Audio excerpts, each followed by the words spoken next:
Hey YouTube, Untamed here. So I'm about due to give you guys my top 5 things that I like about the Ram 2500 here. For those of you who don't know, this is a 2020 Ram 2500 with a 6.7 liter turbo diesel Cummins. It has the Laramie package on it, and of course the Night Edition, if you will. So with the blacked out accents, blacked out headlight housing, and of course the the badging on the sides with the wheels too. So that's what it is. It is the mega cab, as you see there. But I'm about due to give you guys the top 5 things I like about it. So I'm gonna start with the most obvious and get that out of the way. That is the power plant. So this 6.7 liter turbo diesel is amazing. So I've never had anything like this. So I'm a little bit of a noob when it comes to the whole diesel game, but I tell you what, if you're like me and you've always had naturally aspirated or just normal non-diesel trucks your entire life, I definitely encourage you to try it out. Try to get one. I know they're a little bit extra coin, but if you look at resale values, they look like it is worth spending the additional coin, if that makes sense. They hold a lot better than your traditional 1500 whatever, or your non-diesel 2500 heavy duties. So I encourage you guys to maybe explore it as an option if you are in the market for a new truck. Definitely give them a look, give them a drive. Because after owning it just really for about the month here, driving it is unlike anything I've ever had.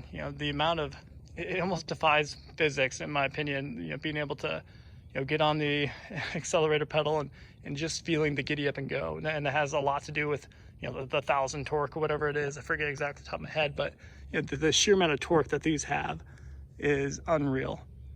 And it does make for a really fun driving experience, and of course, a very capable driving experience if you're going to tow anything, as you guys know I did with the Shelby. So super impressed with that. So number 1, the power plant. That diesel is amazing. The second, I'll start on the outside here, and this is no order at this point. I'll just kind of go from the outside in. That is that blacked out, the blacked accents all throughout it. I was very adamant about getting that. I think it really brings the truck together. In my personal opinion, especially when you have white with blacked out accents, always looks good in my opinion. My favorite thing is the headlight housing. The blacked out headlight housing is, I don't know, I absolutely love this. Oh, we got a Peanut feature. Hi Peanut. Hi. Say hey YouTube. Hi YouTube. We're moving to Washington. Oh, we're already in Washington, Peanut, you know that. We're moving to Seattle. Hi YouTube. We're moving into Seattle. Crushed it. And also YouTube, we're moving into a new apple house. There's an apple tree in the backyard of the house we're moving to, and Peanut was a big fan of it. Make sure, Daddy, I don't have pants on. Yeah, well, yeah, you're okay. You got a dress on. That's all right. You don't need pants. You can go get shoes on though, could you? Can you go get shoes on, Peanut? Or do you want to help me show the truck? I'm going to help you show the truck. Okay. Do you like this truck? Yeah. Cool. All right. So yeah, the blacked out housing is definitely among my favorite pieces of it. That's right. The motor is in there. The blacked out grille, I think, is amazing. I really like this too. I think this, from like a side profile, this always looks amazing. I keep saying amazing, I'm sorry. I'll dial back on that, but I don't know. I think it really just draws it all together. Of course, these badges right here blacked out. The wheels are the obvious one. These are 20-inch wheels. And even these had that kind of that darkened, shadowed out look to them, which I think is glorious. So we have blah, and then the Laramie badge right here. So I'm kind of indifferent with this one here. I think I like it better, but you also have that, it just says Ram, how you see the tailgates with that. I think those look good too. So I think either one of those look pretty good. You guys have not seen it yet, but we put on some Husky kickback mud flaps. So I got those on it, which will make a little bit more sense if we, I should say, end up putting on a suspension kit. I'm kind of eyeballing some Kari suspension right now, but more to follow on that, okay? So back to the video. So number 2 is that blacked out accents, blacked out everything. And of course, tinting the windows kind of helped to add to the whole blacked out component. Number 3 is, you're gonna see this one coming, just the overall space. So this is, I think, on par with the Raptor and a little less space than the Tundra as is, right? Without being able to, without utilizing, you know, the additional bit here for the mega cab. So as is, like this, on par with the Raptor, which is fantastic. So there's really no complaints as far as comparing it to the Raptor. The Raptor is great. So I really like that. And I don't know, I'm just in a position where, and for those of you guys who, sorry, it's really gross, kids.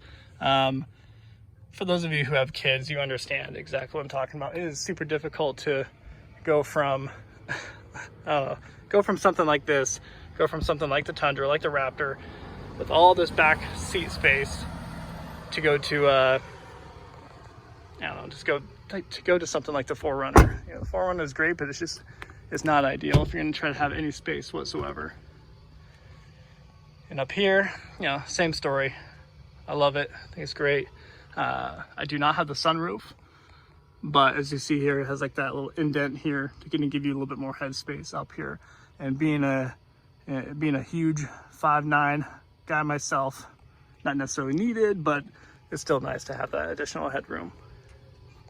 Which brings us to number 3. We'll jump to that one. Number 3 is just the interior itself, the overall feel. Or excuse me, number 4. So 3 was the interior space. Number 4 is the interior, the luxury feel of it, if you will. I'll give you an idea. Just a nice materials. This isn't completely soft touch up here. If you get the limited, I think you get a nicer leather up here, but kind of like a suede felt touch here with a kind of like a faux carbon fiber look there. And metal door handles, I think that's always a nice touch, especially after living and experience the whole FJ Cruiser thing. Just, you know, even the Tundra, just giant plastic handles, which I don't know. So you begin to appreciate the little things like that, I guess, with this. I'll hop in real quick. I do not have running boards yet, so that should be coming soon in the mail. All right, so I will fire it up real quick.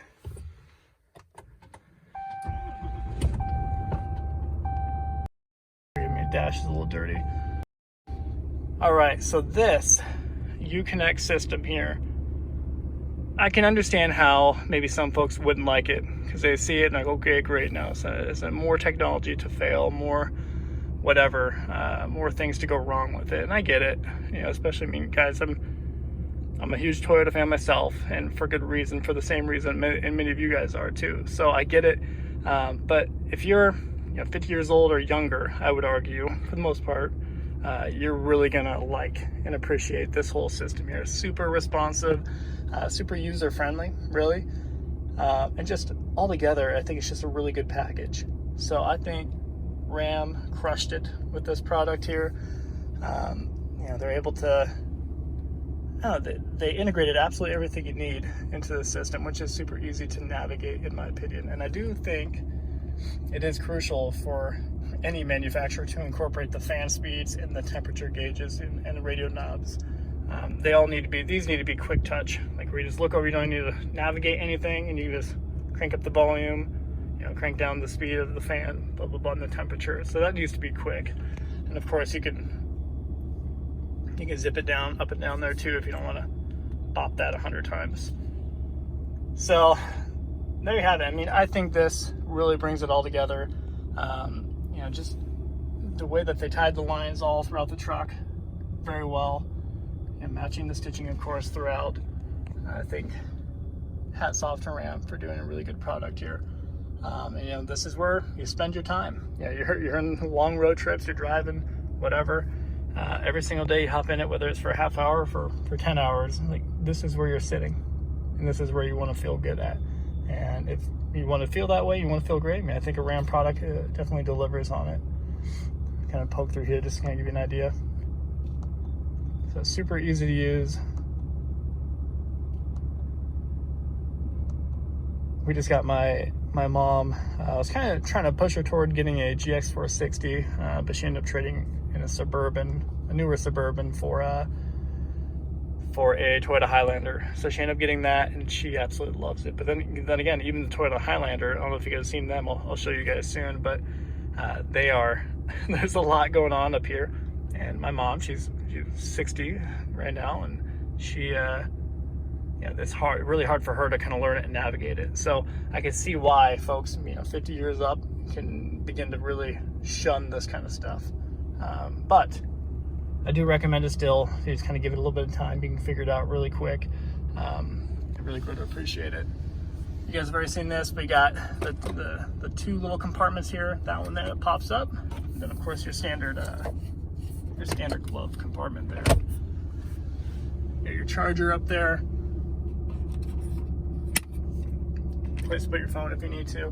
I do think this is pretty smart for Ram to integrate little phone holders, like legitimately for your phone with the cord, so you can pass through, which is pretty cool. Small things like that really kind of bring it together. And of course, your chargers are down here in a full up. If you can see it too well, sorry guys. Full up, like a wall charger down there, right? Alrighty, well, this is absolutely among the top 5 here. And the final thing is, and you guys might think I'm kind of cheating on this last one, but just the overall refinement and finish of this truck I think is amazing. Just after owning that last Raptor, for some reason that last Raptor, it was no accidents, okay? No accidents on the Carfax, no history of it. But the overall feel, I'm gonna turn off the truck here so you can hear me when I get out. The overall feel of like when you open and shut the doors, it just wasn't there. And my wife, she thought we bought a knockoff Raptor when I bought it, just because she had lived our 2019 Raptor that we had, the white one, and she knew like, yeah, they can be really, really nice. But that one, for some reason, it just felt like it was a little more, I don't know, a little more enjoyed perhaps over the last few years, and everything just kind of looked and felt a little wonky on it. Okay, so the doors being the most obvious thing for it. By the way, with a screen like that in there, you need to have one of those on you to make sure that you're constantly wiping all the dust and debris off of it. But honestly, just the overall feel and heft to the doors is definitely superior to the Tundra. The Tundra, super light doors, as you guys know, but then again, you don't buy it because of all the sturdiness, blah, blah, blah, if you will, the interior and heft. But this, very heavy door, it closes, no issue. Everything just has a really strong thunk to it. And I know it's kind of an odd thing to point out, but I do think it was the first thing that I noticed as I traded in that Raptor. The Raptor, that last one, sorry, I kind of keep comparing it to that, but that was like the last thing, the freshest thing in my mind when I traded in for this. Even the Raptor, like the door itself, and let me know guys if you guys have experienced something like this too, but even the door itself, the lines didn't really match up. It almost protruded a little bit more in the front. So I don't know what that was about. Again, it had no accidents on it, but it just didn't come together well. And I felt like just over the short life of it, the 3 years, it was a 2017, it was already starting to kind of fall apart and get a little janky on me. Whereas this, it feels far from that, far from that, the furthest from it, from any vehicle that I bought brand new. So with that, guys, I've already kind of made this a lengthy video, but to kind of summarize here, good morning.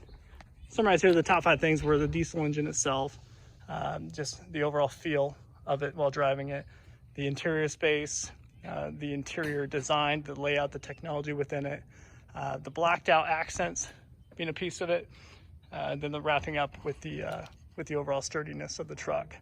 So there you have it, guys. Those are my top 5 things. I will be posting a top 5 things I do not like about it, and I'll get ready to receive your spears for that one.